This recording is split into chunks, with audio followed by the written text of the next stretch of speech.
Class 9 rapid revision chapter है हमारे पास में climate, one of the most interesting chapter of class 9 geography. क्या बात कर रहे हैं? क्या बात है? इस चैप्टर में बेसिकली अगर आप देखेंगे तो नई एनसीईआरटी के हिसाब से आपको क्लाइमेट, वेदर, ये कुछ बेसिक एलिमेंट्स और किस तरह से ये जो एलिमेंट्स को कंट्रोल करने वाले जो कंपोनेंट्स होते हैं उनके बारे में बताया गया है। क्लाइमेटिक कंट्रोल्स के अंदर आप डिफरेंट क्लाइमेटिक कंट्रोल्स, क्या फैक्टर्स हैं जो क्लाइमेट को कंट्रोल करते हैं, और साथ ही साथ फैक्टर जो इंडिया के क्लाइमेट को कंट्रोल करते हैं, वो सारी चीजें जानने को मिलती है। इंडियन मॉनसून वाला पार्ट और डिस्ट्रीब्यूशन वाला जो पार्ट है वो डिलीट हो चुका है, तो अब फिर चैप्टर सीधा आता है सीजन्स के ऊपर। Cold weather season, hot weather season, advancing monsoon, retreating monsoon, monsoon किस तरह से हमारी कंट्री को यूनिफाई करता है, और रेनफॉल का डिस्ट्रीब्यूशन, ये सारी चीजें आपको इस चैप्टर में जानने को मिलती है। Hello everybody, this is Digraj Singh Rajput, welcome to our channel. Chapter शुरू होता है दो सिंपल कॉन्सेप्ट्स के साथ में, क्लाइमेट एंड वेदर। वेदर यानी कि डे टू डे बेसिस पर जो फिनोमिना होता है, किसी दिन हवाएं चल रही हैं, किसी दिन बहुत बारिश हो रही है, किसी दिन बहुत धूप पड़ रही है, तो जो जनरल एटमॉस्फेरिक कंडीशंस रहती है डेली बेसिस पर जो चेंज होती है वो वेदर कहलाती है। वेदर फिक्स्ड कॉन्सेप्ट नहीं है, लेकिन क्लाइमेट जो है वो फिक्स्ड कॉन्सेप्ट है। Sum total of weather conditions, यानी कि जैसे आप पोलर क्लाइमेट की बात करते हैं तो वह वेदर रोज बदलता होगा पोल्स पे, लेकिन through out the year persistently एक लंबे समय से वहां ठंडा क्लाइमेट है जिसे हम पोलर टाइप ऑफ क्लाइमेट कहते हैं। तो क्लाइमेट क्या है? Sum total of weather conditions for a long period of time. हमारे जमाने में आते बघा सुरू झालं। दोनों ही वेदर और क्लाइमेट के एलिमेंट्स सेम होते हैं, जैसे रेनफॉल, जैसे टेम्परेचर, एटमॉस्फेरिक प्रेशर। अब उसी हिसाब से आप वर्ल्ड को अलग अलग क्लाइमेटिक जोन्स में डिवाइड कर सकते हैं, और इंडिया जो है वो monsoon type of climatic zone में आता है। Monsoon type of climatic zone यानी सिंपल सी चीज जहां पे सीजनल रिवर्सल ऑफ विंड होता है और उस कारण से बारिश आती है। इंडिया का क्लाइमेटिक कंडीशन अपने आप में यूनिक है। अपने साथ मत जोड़िए, हमको अलग है।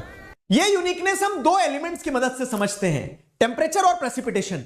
टेम्परेचर अगर आप देखोगे तो समर्स में राजस्थान के कुछ पार्ट्स में 50 डिग्री सेल्सियस तक टेम्परेचर चले जाता है, और वहीं आप देखोगे तो सेम टाइम में जम्मू एंड कश्मीर में टेम्परेचर मात्र 20 डिग्री सेल्सियस होता है। वहीं पे आप देखोगे तो सर्दियों के दिन में जहां जम्मू एंड कश्मीर में द्रास रीजन में -45 चले जाता है टेम्परेचर, तिरुवनंतपुरम में 22 डिग्री सेल्सियस ही होता है। तो ये तो आपको वेरिएशन देखने को मिल रही है टेम्परेचर में। सिमिलर वेरिएशन आपको प्रेसिपिटेशन में भी देखने को मिलती है कि कंट्री के कुछ पार्ट्स में प्रेसिपिटेशन के नाम पे स्नोफॉल होती है, और कंट्री के मेजर पार्ट में आपको देखने को मिलता है बारिश होती है। अमाउंट में भी अगर आप देखेंगे तो 400 सेंटीमीटर तक रेनफॉल होती है नॉर्थ ईस्टर्न स्टेट्स में, और 10 सेंटीमीटर ही रेनफॉल होती है लद्दाख और राजस्थान के कुछ क्षेत्रों में। तो ये वेरिएशन इंडिया में कल्चर को, इंडिया में लोगों के कपड़े पहनने के तरीके को, खाने को, हर चीज को बहुत हद तक इन्फ्लुएंस करता है। अंकल जी पानी पिला दीजिए, मेरा गला सूख रहा है। और मुंबई से आ रही है जहां पर बारिश नहीं, मुंबई के हालात बेहद खराब कर दिए। मुंबई के कई इलाकों में जल भराव हो गया है। पी लिया पानी। आगे बढ़ते हैं तो ये वेरिएशंस क्यों आते हैं, तो there are multiple factors which controls climate. पहला क्लाइमेटिक कंट्रोल होता है latitude.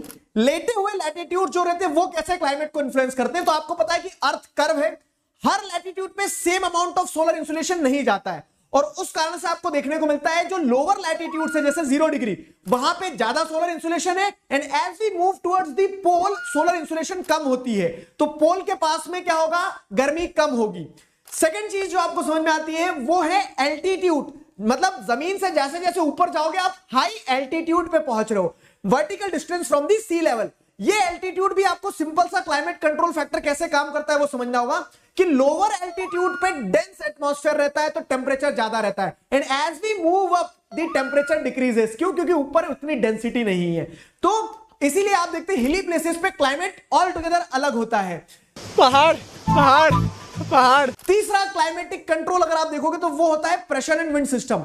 Pressure and wind system depend करते हैं एल्टीट्यूड, लैटिट्यूड, इन सारी चीजों पे, और ये प्रेशर एंड विंड सिस्टम से विंड्स के डायरेक्शन डिफाइन होते हैं और उसी से रेनफॉल और टेम्परेचर। तो hence pressure and wind system भी एक इंपॉर्टेंट रोल प्ले करता है। चौथा अगर फैक्टर देखोगे वो होता है डिस्टेंस फ्रॉम सी। कॉन्टिनेंटैलिटी की अगर आप प्रिंसिपल को समझोगे कि जो जगह समुद्र के पास होती है वहां पे समुद्र की लैंड ब्रीज, सी ब्रीज जो चलती है वो मॉडरेटिंग इन्फ्लुएंस छोड़ के जाती है, और जो जगह समुद्र से जितनी दूर होती है वहां पे समुद्र का इन्फ्लुएंस उतना नहीं होता है। इस कारण से आप क्या देखते हैं कि दिल्ली में ठंड भी भीषण, गर्मी भी भीषण, लेकिन मुंबई में वो समुद्र मॉडरेटिंग इन्फ्लुएंस करता रहता है। अगला क्लाइमेटिक कंट्रोल है ओशियन करेंट्स। जैसे ओशियन करेंट्स होंगे किसी भी कोस्ट के पास में, फॉर एग्जाम्पल अगर वार्म ओशियन करंट है तो इवापोरेशन जल्दी होगा, मतलब बारिश होगी। लेकिन वहीं अगर कोल्ड ओशियन करंट है तो इस कारण आपको देखने को मिलता है कि वहां इवापोरेशन नहीं होगा, तो कोल्ड ओशियन करंट के बाजू में अधिकतर डेजर्ट्स ही मिलेंगे। लास्ट क्लाइमेटिक कंट्रोल है रिलीफ फीचर, जैसे कि वहां पे क्या फिजियोग्राफी है। फॉर एग्जांपल माउंटेन्स हैं तो वो कोल्ड विंड्स को रोकेंगे, माउंटेन्स हैं तो विंडवर्ड साइड पे बारिश करवाएंगे, लीवर्ड साइड पे बारिश नहीं होगी। तो these are some of the climatic controls. अब बात आती है कि what are the factors which affect India's climate. पहला फैक्टर है लैटिट्यूड। अगर आप लैटिट्यूड को देखेंगे तो इंडिया में जो लैटिट्यूड्स हैं वो tropic of cancer almost 2 halves में इंडिया को डिवाइड करता है, हमने चैप्टर 1 में भी पढ़ा है। तो अब आपको देखने को मिलता है कि ट्रॉपिकल और सब ट्रॉपिकल टाइप ऑफ क्लाइमेट आपको इंडिया में मिल जाएगा। दूसरा फैक्टर जो इंडिया के क्लाइमेट को इन्फ्लुएंस करता है वो है एल्टीट्यूड। जैसे अगर आप देखेंगे तो इंडिया के नॉर्थ में हिमालयन माउंटेन्स है with an average height of 6000 metres. ये वो कोल्ड विंड्स को इंडिया में एंटर नहीं करने देते हैं जो सेंट्रल एशिया से आ रही होती है। इस कारण से आपको देखने को मिलता है कि इंडिया का जो क्लाइमेट है उसमें विंटर्स उतने हार्श नहीं होते, माइल्ड होते हैं when compared with the central Asia. तीसरा फैक्टर जो इंडिया के क्लाइमेट को इन्फ्लुएंस करता है वो है प्रेशर एंड विंड्स। आप देखेंगे तो कुछ सरफेस विंड्स होती हैं, जैसे साउथ वेस्टर्न विंड्स हो गई, नॉर्थ ईस्टर्न विंड्स हो गई, जो हमारे यहां बारिश लाती है, बारिश को ले जाती है। आप देखेंगे तो कुछ अपर एयर सर्कुलेटरी विंड्स होती है, जैसे जेट स्ट्रीम्स, जो इंडिया के क्लाइमेट को इन्फ्लुएंस करती है।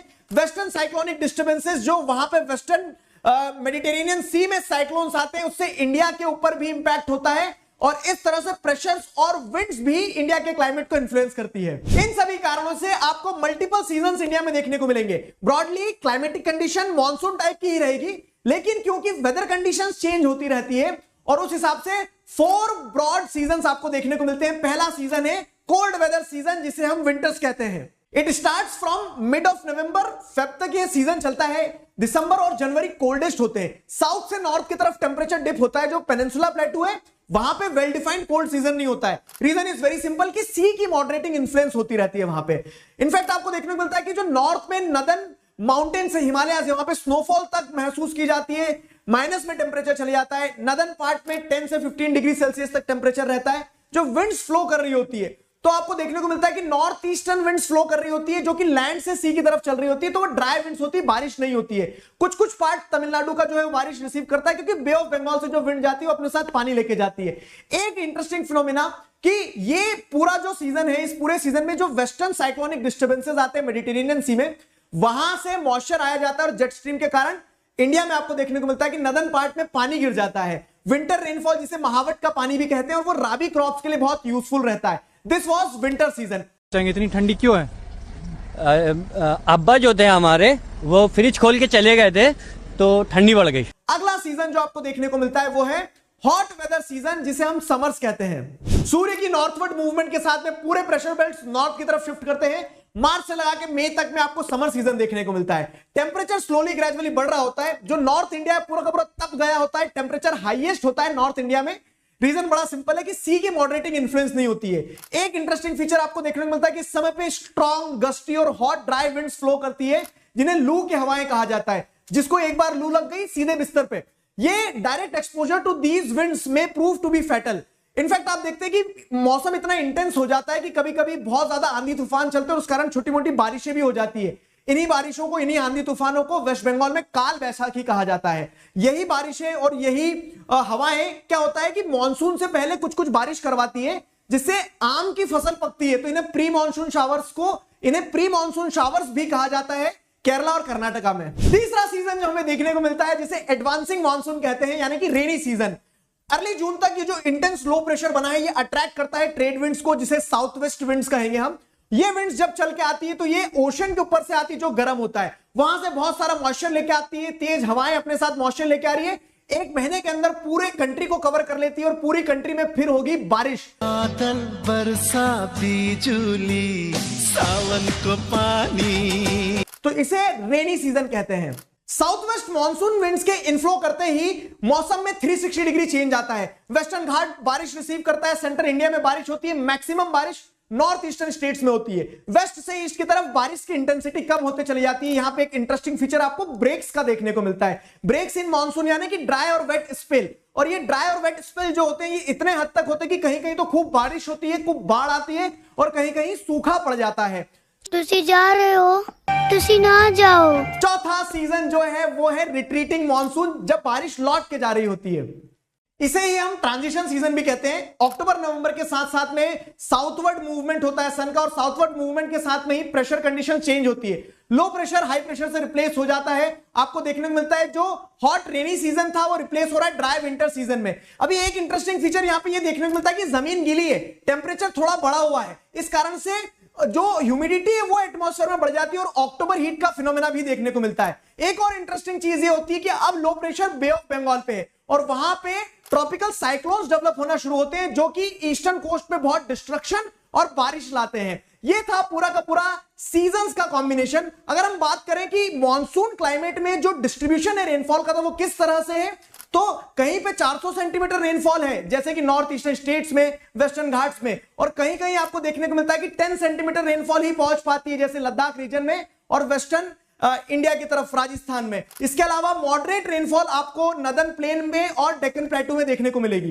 लास्ट टॉपिक होता है monsoon as a unifying bond, जहां पे ये बताया गया है कि देखो हिमालयाज है जो क्लाइमेट को इन्फ्लुएंस कर रहे हैं, पेनिनसुला प्लेटू है जो क्लाइमेट को इन्फ्लुएंस कर रहा है, लेकिन इन सारी चीजों के बावजूद भी monsoon acts as a unifying bond. हमारे फेस्टिवल्स, हमारी प्लांट लाइफ, हमारे क्रॉप्स, हमारे पूरे फार्मर्स एक टक देखते हैं मॉनसून की तरफ। मॉनसून आता है जिससे हमारा रिदमिक साइकिल ऑफ सीजन बनता है, हमारे क्रॉपिंग पैटर्न सेट होते हैं, हमारी नदियों को पानी मिलता है जो पूरे देश को जोड़ के रखती है। This was the whole chapter. I hope you guys enjoyed it. Full chapter explanation इसी चैनल पे मिलेगा। अभी के लिए साइन ऑफ करता हूं। Thank you very much.